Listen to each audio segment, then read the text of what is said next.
Sneakers and Cleats, the podcast. Hello. Welcome back to the Sneakers and Cleats podcast. This is Thursday, August 28th, episode 221. 221. We've somehow made it this far.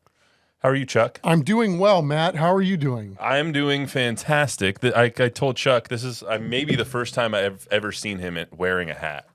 He does not wear hats often. It's probably time that I start wearing a hat more. As I told you earlier, I'm having a bad hair decade, so it's probably good that I start covering it up. Well, speaking of bad hair decades, I was in the car the other day. My friends and I were driving to we were going to SeaWorld in Aquatica, and I was driving, a couple of friends in the back seat, and out of nowhere, he's just like, "Matt, you have a lot of white hair."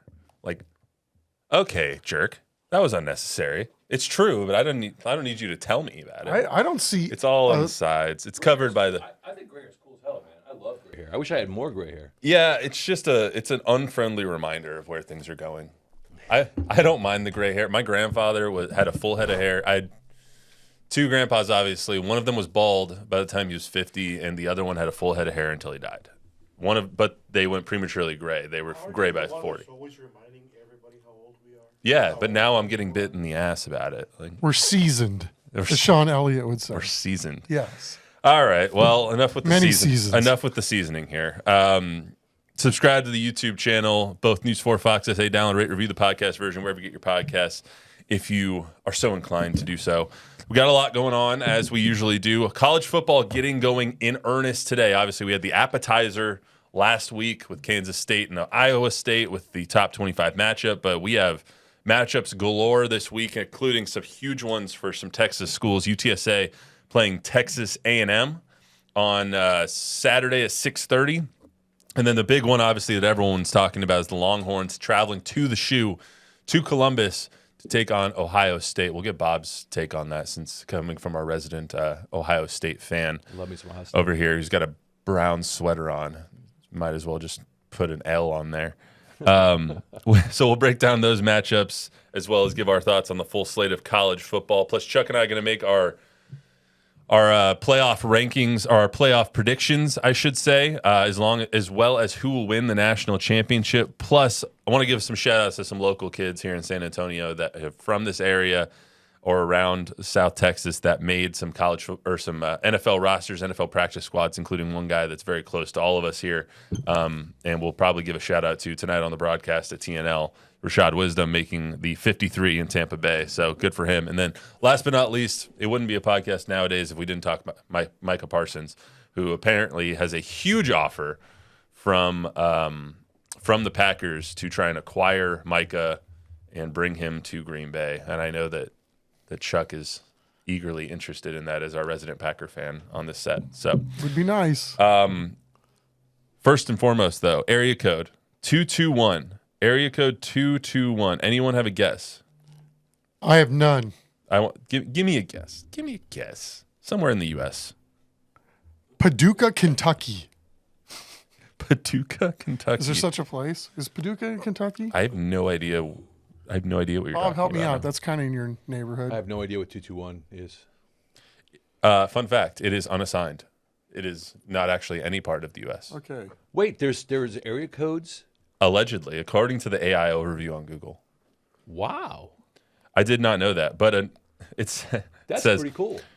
U.S. Route 221 is a north-south highway stretching from Florida to Virginia, but there is no 221 area code. So I found the problem in our little game here. Some of them are unassigned, which I did not know. So, fun fact. Fun facts. It is fun. Fun facts on this Thursday morning. I'm also a little delirious. I've been up since 2:30, so I'm doing my best here. Oh, just when I was getting home. No, just kidding. Yeah, Chuck Miketinac raging on a Wednesday night. Stumbling in at 2:30.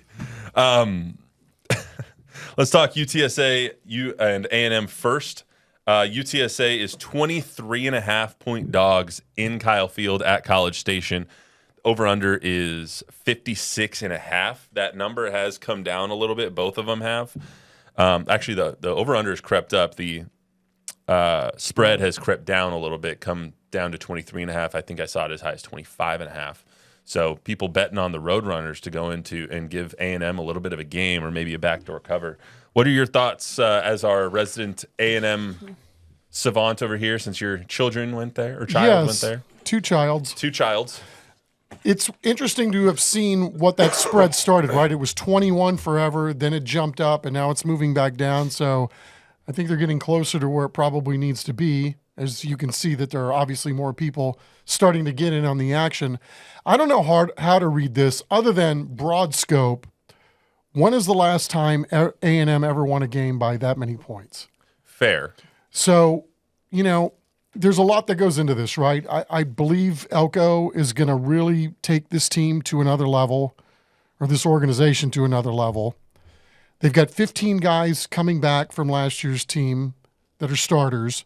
So there's a lot there that there should be, you would think, year two of the system and the culture, that things would be moving in the right direction. I think their offseason was probably better than it was the offseason before.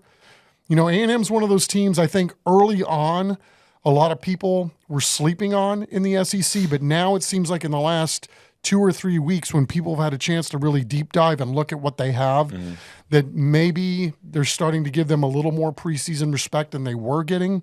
The other side of this is, I think the same thing with UTSA. We've been around Jeff Traylor long enough this offseason, and I think the general consensus is he's legitimately pissed at what happened last year.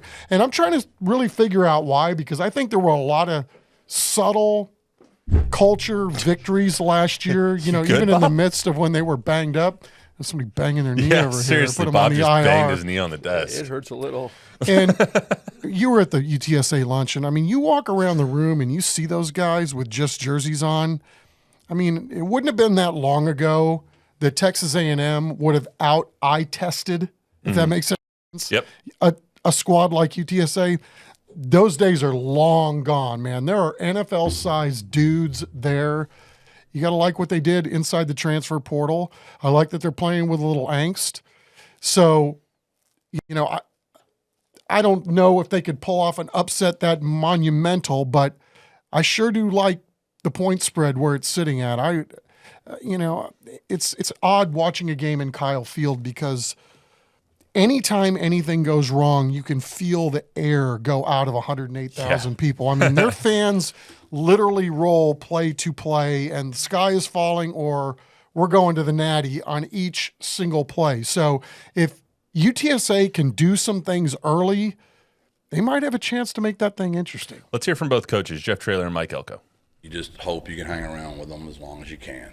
And then if you can get it there late, something might happen. I'd like to tell you there's all these magic plays and these magic schemes we can run, and we're going to try our best to have a few of those, but at some point someone's got to physically move the other person, and at some point someone's got to go up and high point a ball, and at some point some corner's got to go up and high point one on the other side for us. We've got certain things we've got to do, and we'd just rather keep that in the bag a little while longer. Obviously, anytime you play an in-state program, there's going to be a little something to that. Those kids certainly will be fired up to come over here and play at Kyle Field. Their head coach, Jeff Traylor, does a phenomenal job. He's done an amazing job with that program, building it, being successful year in and year out, transitioning it up into the American Athletic Conference, and obviously picked to be one of the premier teams in that league. And, that is a very, very good football conference.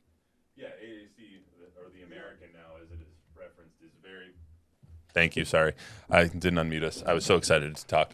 The AAC, or now the American as it is now referenced, is a really good football conference. Tulane, North Texas, Memphis. They're no crash dummies. Yeah, right? you have a lot of good teams in there, and they're kind of the darling of the group of 5 schools, or group of 6 now if you include the Pac-12. The Mountain West was really good. Obviously, they have Boise State over there. That's now going to the Pac-12. But the American is really where a lot of people think that the group of 5 representative in the playoff is going to come from. And UTSA has a lot of those hopes. A good showing against Texas A&M will feed a lot of fodder, a lot of people to say, okay, UTSA can actually do this. What UTSA has to prove is that they have 11 guys coming back on offense. Every starter on offense is coming back, mainly because they were so freaking injured last year. And so they're all coming back on offense. And on defense, you have no one coming back. I think everyone's concern about this is, okay, you have 0 returning starters coming back on defense. Yes, a lot of guys who were backups or played some key roles last year but didn't start for the Roadrunners are going to be on that defense. But you have guys like Shad Banks and Blackshear that are coming in and filling huge roles. Are they going to get shoved around by this Texas A&M running game? Marcel Reed is going to be another year older. Have they tailored this offense more to Marcel Reed and how his read option goes on the offense? You know that a Mike Elko defense is always going to be really good. How can UTSA's offense get going against a team that you know is going to be fundamentally sound? Yeah, A&M's offensive line getting a lot of early season love, and even Marcel Reed, that kid just looks the part, right? He doesn't look like he's too afraid of the moment. I thought played really, really well last year, and again, this is a nice, fun early season game, obviously to see where both teams are. But I think regardless, win or lose, both of these teams are probably set for a pretty good year. This isn't like, I just don't think this is like Texas against UTSA last year, where the offense is just clicking on all cylinders. The Texas offense on all cylinders, and the defense of UTSA just couldn't get out of the way fast enough, essentially. They were already injured by week 3 of last year. They were coming off a huge loss to Texas State, which demoralized the entire team. You're starting off in Kyle Field. They've never played in a stadium this big with this many people that are all going to be rooting against them. And I think it's going to take – I wouldn't be surprised if A&M goes up like 10-zip, 14-zip in the first quarter, because I think there will be a shock factor of exactly what's going on. But the offense and Owen McCown is going to be something that I think is nationally talked about. They are, as long as they stay healthy, are poised to be one of the top 25 offenses in the entire country. And with everything that we've seen and heard from Jeff and all the players, there's no effing around. They're not going to F around and find out. They're going to come out and try and punch him in the mouth. Don't be surprised if there's trick plays and they're pulling everything out of the couch cushions to try and beat Texas A&M, because I guarantee you if they do beat Texas A&M, the next week they have a cupcake, and then they go into next week they have Texas State, who's not a cupcake, and then they have UIW. They beat A&M, they will be a nationally ranked team. Like, this team is that good. Well said. I mean, it's going to be really, really fascinating to see, because I think you're right. I think they do have to pull out all the stops. They got to have some trickeration in there, some things that A&M has never seen before. I think the other side of that is, because this is game 1, because there's a lot to prove, obviously for both teams, but hopefully you don't get too banged up going into a game like this that kind of screws you for the rest of the year. To that point, let's get to Jeff's other soundbite here, and then I'll break that down. Whenever you play those schools that are that massive and they have such a advantage because they're in the SEC and the recruiting budget and all those things that you are very well of, is their backups are all on the special teams, and they're just freakishly fast and freakishly big. They're just young. So I think you got to really pay attention to special teams. Can we hang in there in the special team battle? And that's going to be a big tell of the game. Yeah, I mean, when you have that depth and that size in SEC schools, that's why the SEC is the SEC. They get their backups are starters at other places. I mean, but when it comes to staying healthy, I hate hearing we just want to come out of this game healthy, because if you play not to get hurt, that's when you get hurt.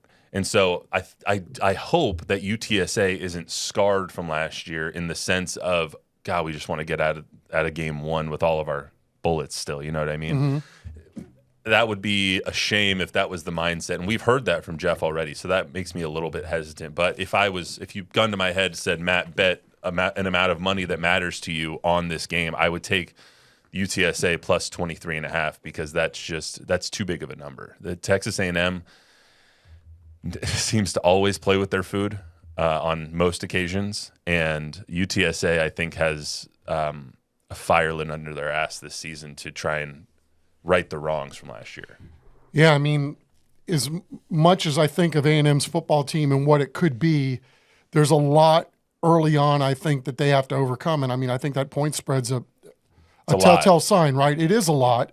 And, if they go out and they cover that point spread, I think that should be one of their goals. At least mentally, we we're told that we were this many points better, whether, internally they're not talking about that kind of stuff, I don't think. But, I think from the psyche of the A&M fan, that would go a long way if they covered that point spread. The Aggies have a lot to play for this Saturday. If they lose, they're kiss the playoff goodbye. Like, you can't lose to UTSA and make the playoff. Notre Dame could lose to Northern Illinois last year because they killed everybody. Same with Indiana. You could lose to Ohio State because you killed everybody else. You need to kill UTSA if you're going to lose 3 games in the SEC, or else don't lose 3 games in the SEC. So, huge game for both teams. I think we're both on the same page. UTSA covers, but Texas A&M wins. Yes. Okay. Bob, anything on that before we get to your Ohio State Buckeyes? I think UTSA is going to get crushed, Well, yeah, but by how much? like 25 points. So you think Texas A&M covers? All right. They're the 19th ranked team in the country for a reason. So let's get to Texas and Ohio State. So Ohio State favored by 1.5. That's it. 1.5 in Columbus. That line was at 3, I think, earlier this week. Has come down now. The money coming in on Texas to cover or to win in Columbus. The over-under now sitting at 47.5. Huge 1-3 matchup. Just a massive game to start off the season, something that everyone is excited for, mainly because, 1, it's the reigning national champs, but 2, because of the name on the back of the jersey of the starting quarterback for the Texas Longhorns. Let's hear from Arch Manning real quick and what he thinks about this game going in. I mean, I think that's all of us at Texas, and I think we kind of try to shift the narrative. We're going for everyone else. Target's not on our back. We got the red dot on everyone else. Take every challenge head on, and I'm excited for this challenge. It's going to be a big one. Open up with the reigning champs, so what more could you ask for? That's why you come to Texas. It's a weird position that Texas is in, just because you're playing the number 1 team in the world, or you're playing the number 3 team in the country, but the reigning champs, and you're coming in with the target on your back, which is just kind of a weird dynamic, right? Yeah, the whole thing is a little odd, right? I mean, but it's really now going to be 2 different teams, right? I mean, you got Arch, the new quarterback at Texas. Saiyan is the new quarterback. Super Saiyan? I'm just saying. Just saying. So you've got 2 different teams. I just can't imagine, somebody gave the keys to both of these quarterbacks, right, and said, okay, go. And this is the one you got to start off with. I mean, Arch Manning, boy, the legend will grow instantly if you can go into Buckeye Nation with all the thousands and thousands, over 100,000 plus there, watching that game and do it. And same for the Ohio State quarterback, too. I mean, it's going to be a fun matchup to see exactly where these teams are in week 0. Bob, give us your 2 cents here. So, Chip Kelly yes. left Ohio State. Personally, He's yes, over my in friend. Vegas now, right? Yes. And you hate some Chip Kelly? I said yes, I know him personally. My friend. But so Brian Hartline's taken over calling the plays, and Matt Patricia taking over on the defensive side. Hartline was going to call plays 2 years ago as they went into the season, and they took it away from him. They said, "No, you're not ready yet." So he's had a little time to work with Chip Kelly now. I don't know. I'm a little scared. We have like a big time, unproven quarterback with a big time unproven play caller against a fantastic defense. The only thing that really I look forward to is I want to see James Peoples. I want to see that guy. Yeah, me too. That Memorial 2-0. product 2-0. And if he gets off, that'll be great, because if Texas has to start bringing their safeties up, then Jeremiah Smith is going to go off.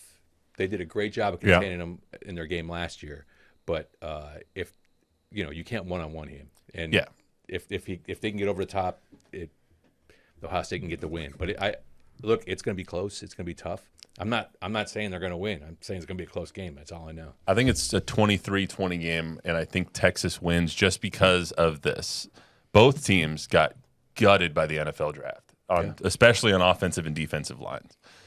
So where do you go past that? Well, the best players on both teams are both on defense. We don't know. You can't say Arch is the best player on the team yet because you don't know. You've seen 3 games from him: UTSA, Colorado State, and Mississippi State last year while Quinn Ewers is out. We don't know what Arch is, even though everyone's projecting. The best players on the team are Caleb Downs. Maybe the best player. Maybe the best player of both. Yeah, in college football. Caleb Downs, the safety out of Ohio State. You have Trey Moore. You have the safety for Texas. They have a lot of guys returning. You have Anthony Hill, I believe, at linebacking and the linebacking core. All the best players in this game are on defense, and then you have Jeremiah Smith. So how do the defenses adjust? So then it goes to, okay, who do I trust as the offensive coordinator? I trust Sark with a playbook way more than I trust Brian Hartline with a playbook. Yeah. I trust Sark against Matt Patricia's pencil-wearing butt better than I trust Hartline against the defensive coordinator at Texas. So when you add all those things up, I think that Texas has the edge. Will Arch be insane, be thrown off by the lights? I don't know, but I think it's a 23-20, 23-14, 20-14, something like that Texas win. The under smashes in this game, I think. I don't think any points are scored.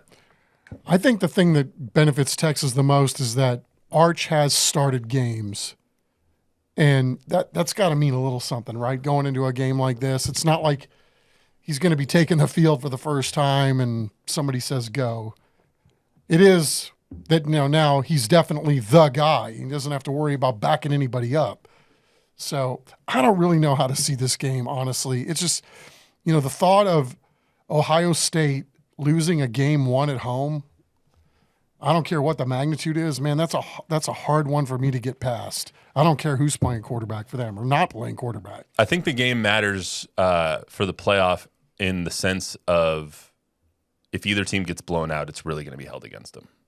Yes, it's the first game of the season, and when you have to be good late, and if you make a late run and start rolling past people, then yes, it can make up for a lot of sins. But if this game is 40-7 for Texas or for Ohio State, it's going to leave a pretty big blemish on your resume. Hey, if it's a blowout, it's going to be Texas blowing out Ohio State. Ohio State will not blow out. Ohio State doesn't blow teams out, so usually. Well, besides bad teams. Here's the way I look at this too. As long as it's not Michigan going into Ohio State, you got to like their chances. I mean, they just won a national championship, and Bob still wants Ryan Day fired. So, what's up? Any comments for now on either game before we get to the predictions ahead from in the chat or anything? Someone's sending novels in there. That's you don't even want to know what that is. Tom Guerrero's in the house, and he says, come on, Matt, I need a definite number for my bets. All right, 23-20, Texas. Okay, I'll take Ohio State, but I'll take Texas to cover the point spread. To cover the one? Yes. So you think it's a 1-point game? Yes. Really threading a needle here. And then that would make it a push game, right? Well, depends on what you call it, 23-22. Okay, well, I'm just doing it so I can play both sides of the aisle on this one because honestly don't know how to call it. All right, let's get to a prediction. Let's get to some predictions here for the college football playoff. Chuck, you first. You first. Age before beauty. Come on. No, really, because you gave me a 15-minute head start on this, so I feel like you probably. I also started my list exactly when I told you. Okay. So to be fair, I've thought about it a little, but you're not gonna be surprised by most of the teams on here. Okay. I have Arizona State winning the Big 12. They're the best team in the Big 12. They have everyone coming back. I think that they make the 6th seed this year just because last year they made the 4 technically because they won the Big 12. But they only made it as high as they did because of how good they were late in the season. Now they're coming in with eyes on them, and they're not going to catch anyone sleeping this year. So I think that they have the potential to make it higher and a better ranking throughout the season, even though the Big 12, they took away the buys for the top 4 teams being the top 4 conference winners this year, so they won't get a bye like they did last year. Anyway, so I have Alabama winning the SEC. Kalen DeBoer brought in Ryan Grubbs, his offensive coordinator from his time at Washington, and I think that's going to be a huge help for all the guys over at Alabama. Penn State has the most talent of any team in the nation. They're going to win the Big Ten, I think. Their coach can't win big games. Coach can't win big games, small game James, but he does blow out people. He does blow out people when he needs to. So Penn State at the 2 seed. Clemson has probably the most talented defense and defensive front in the nation. So I have them at 3. Texas, the runner-up, loses to Alabama in the SEC championship game, still makes it at the 4 seed. Ohio State at 5. Arizona State at 6. Notre Dame probably drops a game sometime this year. I hope they don't lose to Northern Illinois again or something like that, but they'll probably drop a game at some point. They'll get the 7 seed. Georgia at 8.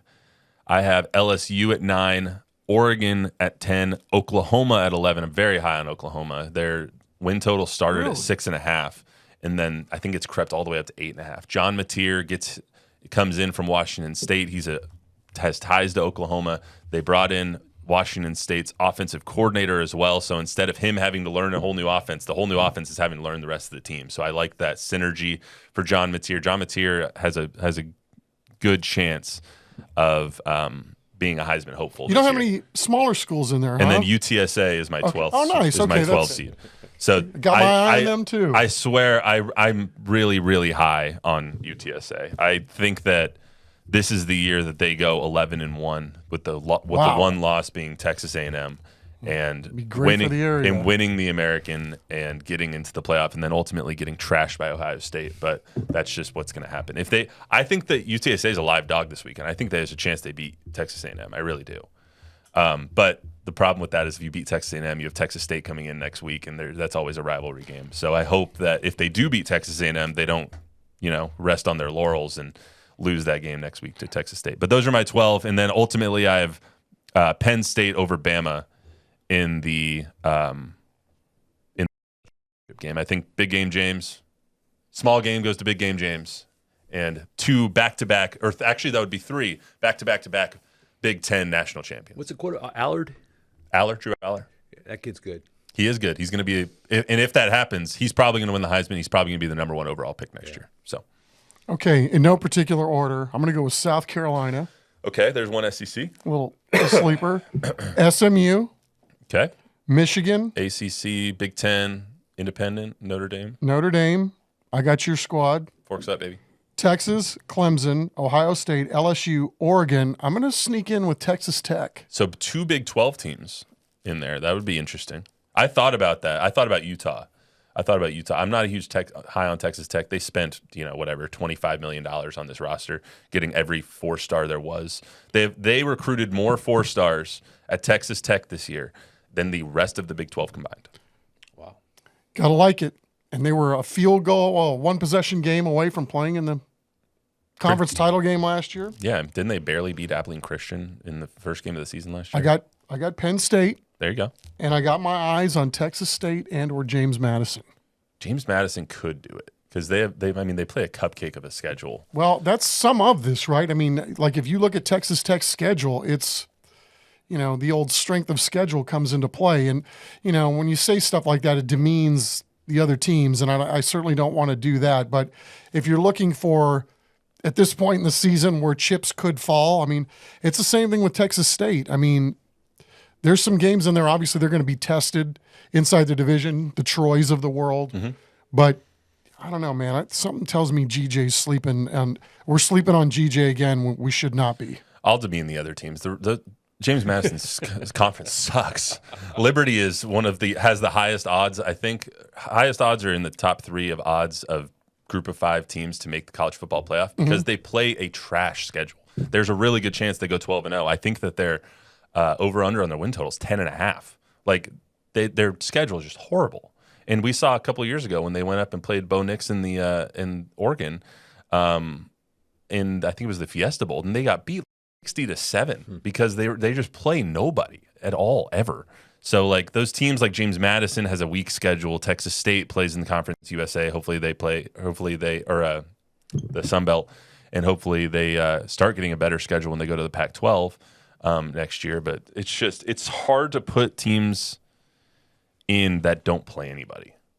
And so, but one of them is going to get hot and run the table, and they're going to have earned the right to be there. But I mean, last year when we saw this, Boise State got hot and they made it, but they also took Oregon down to the wire, and Oregon was the top seed. So yeah, I mean, you got to have a good game against a good team. Any team has a great season at the end of the season is going to be a pretty damn good team, even against the quote unquote big boys. Fair enough. All right, well let's. One team I think you should throw in the mix: Illinois. I don't know if you. Yeah. Luke They're getting a lot of love. Luke Altmaier, the quarterback over there. I covered that team actually when I was in Illinois before I came here to San Antonio. You didn't cover that team. I didn't cover that team, but I covered that school. And I like Brett Bielema a lot. I think we might be sleeping on Kirk Cignetti again, but one of those two teams is going to be really good, either Indiana or Illinois. It's going to be really interesting, guys. It's going to be a really interesting year. Someone is going to come out of nowhere and surprise us, and both of our lists are going to be completely effed up. So I guarantee you mine is. So. Don't try this at home. Real quick, I want to shout out some local guys on the NFL. We're going to breeze through the next two topics here. Shout out to some local guys on making some NFL rosters. Dennis Houston at Warren. I based this off of your tweets last night, basically. Dennis Houston out of Warren made it on the Tampa Bay practice squad. DeMarvion Lee from Judson. Shout out to Judson. They have 3 players on this list. Going to the Steelers. Eli Garcia, he was a Stevens and Rice alum. He's going to the Giants. Elliot Davidson, UTSA, going to the Saints.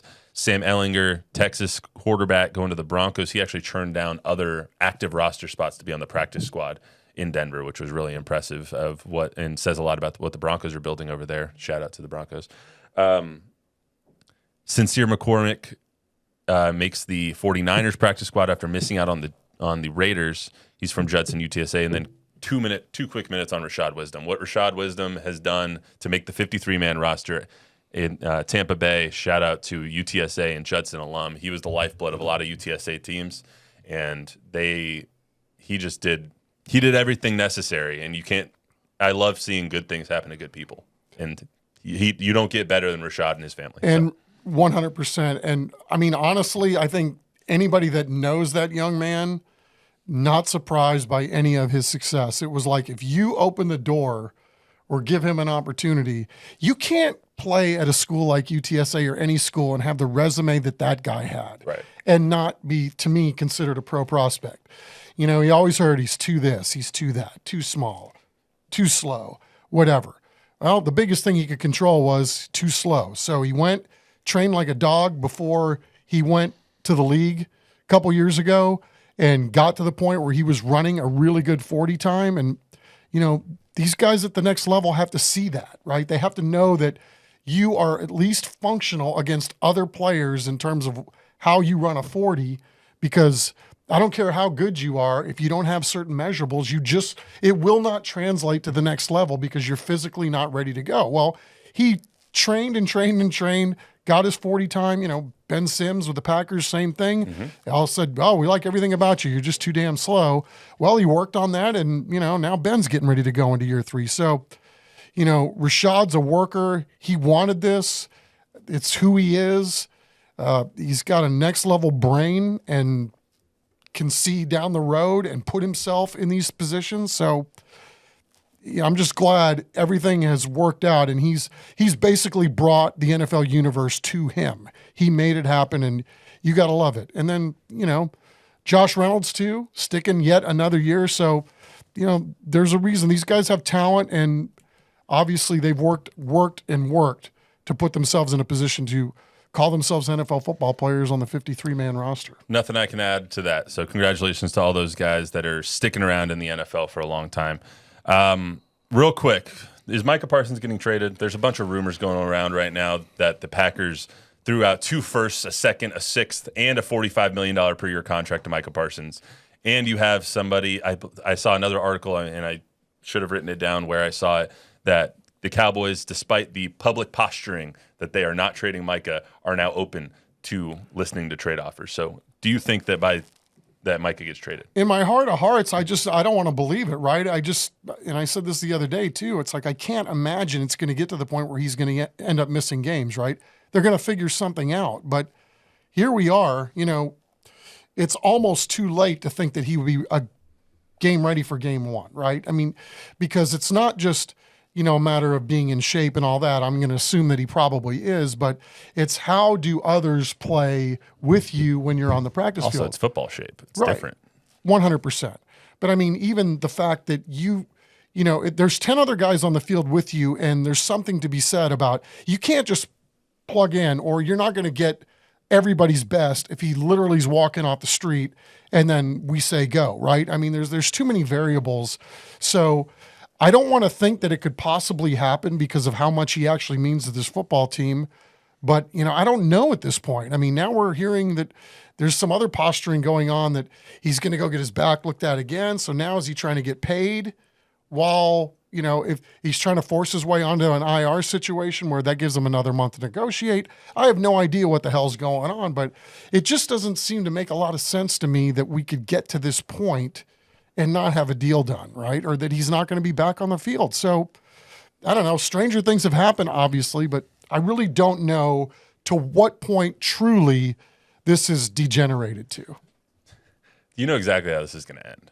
Thursday afternoon, we're going to get a notification that Jerry Jones and Micah Parsons have struck a deal, and it takes all of the shine off of the Eagles hanging their banner, and they get all the pub leading up to the game. I like the way you think. That Micah Parsons and Jerry Jones have rekindled their flame and have come into a negotiation. This was all just a ploy. And so Micah and Jerry get all the headlines and take everything away from the Eagles before going on the field and getting pummeled. That's all that he wants is the talk in the pregame show before they air on NBC. And we'll be there for it. Guess what? Right. Yeah, that's right. It worked out pretty well for the Cowboys last year. I thought, oh my gosh, do they really want all this going into the season opener? And arguably that was their best game of the season last year in Cleveland. It was.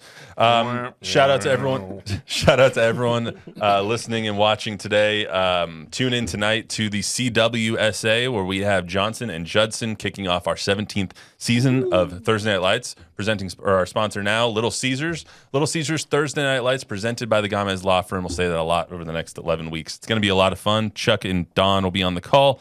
I will be on the sidelines, and you'll probably hear me say pizza, pizza a lot because it's our new sponsor. It's So easy. you guys are a great team, it's too. it's an easy one, right? Oh, you're very kind, Bob. Thanks. Appreciate The that. work's in progress. I mean, you guys have been doing it a long time to be a work in progress. 17 years, but not all 17. That's what we like to say. Fair enough. Fair enough. Remember, download, rate, review, subscribe, give us a 5-star rating, tell a friend, tell an enemy. We'll be back on Monday with a full review of week 1 of the college football. We'll see you then.